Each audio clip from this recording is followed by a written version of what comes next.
ministering at Corinth. After these things, Paul departed from Athens and went to Corinth.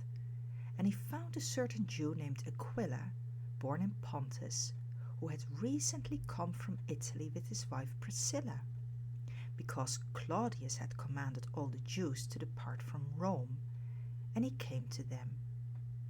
So because he was of the same trade, he stayed with them and worked, for by occupation they were tent makers. And he reasoned in a synagogue every Sabbath and persuaded both Jews and Greeks. When Silas and Timothy had come from Macedonia, Paul was compelled by the Spirit and testified to the Jews that Jesus is the Christ. But when they opposed him and blasphemed, he shook his garments and said to them, "Your blood be upon your own heads. I am clean. From now on I will go to the Gentiles." And he departed from there and entered the house of a certain man named Justus, one who worshipped God, whose house was next door to the synagogue. Then Crispus, the ruler of the synagogue, believed on the Lord with all his household, and many of the Corinthians, hearing, believed and were baptized. Now the Lord spoke to Paul in the night by a vision.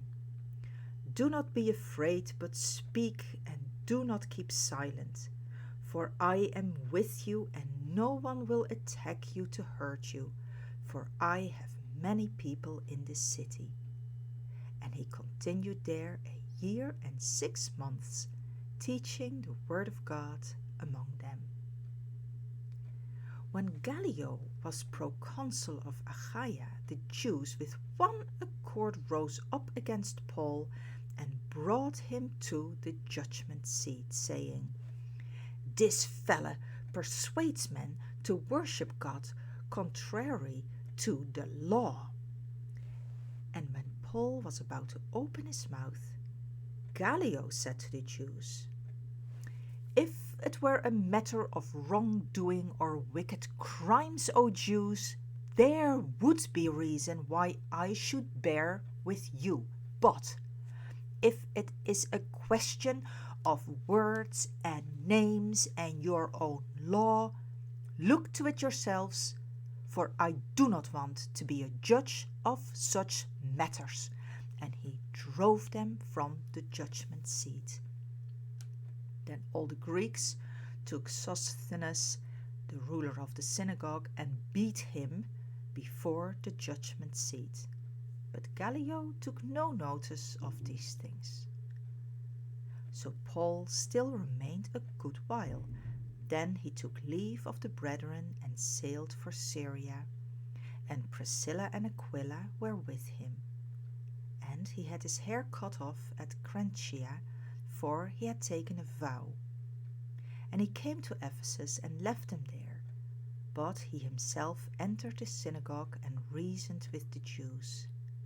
And when they asked him to stay a longer time with them, he did not consent, but took leave of them, saying, "I must by all means keep this coming feast in Jerusalem, but I will return to you, God willing." And he sailed from Ephesus. And when he had landed at Caesarea and gone up and greeted the church, he went down to Antioch. And after he spent some time there, he departed and went over the region of Galatia and Phrygia in order, strengthening all the disciples.